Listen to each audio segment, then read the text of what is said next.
बिहाड़ी में जुल्म की एक नई दास्तान रकम हो गई। मौजा बोंगा आजम बस्ती टिवाना में गरीब मेहनत कश की बेटी अगवा कर ली गई। इत्ला मिलने के बावजूद पुलिस मौके वारदात पर देर से पहुंची, ताहाल कोई मुकदमा दर्ज ना हो सका। अहल खाना ने एहतजाज करते हुए पुलिस के आला हुकाम से इंसाफ मांग लिया। मजीद जानते हैं वहीद अहमद भट्टी की इस रिपोर्ट में।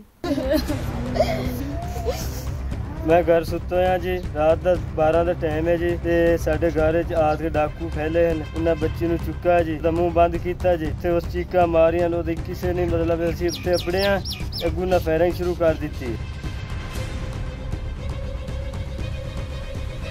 वहाड़ी के नवाही इलाके मौजा बोंगा आजम थाना लड्डन की हुदूद में मुसल्लम मुलजिमान ने असला के जोर पर गरीब मेहनत कश के घर में सोई हुई लड़की को अगवा करते हुए तलाई जेवरात और दीगर कीमती सामान भी लूट लिया। अगवा होने वाली लड़की की 5 दिन बाद शादी होने वाली थी। मुलजिमान इमरान, इरशाद, नदीम वगैरह असला लेकर मोहम्मद सलीम नामी मेहनत कश के घर में दाखिल हुए और बेटी को अगवा करके ले गए। अहले खाना के मजामत करने पर मुलजिमान फायरिंग करते हुए फरार हो गए, जिस पर अहले खाना ने एहतजाजी मुजाहरा करते हुए बताया कि 15 पर मुताद्दद इत्ला के बावजूद पुलिस कई घंटों बाद मौका पर पहुंची।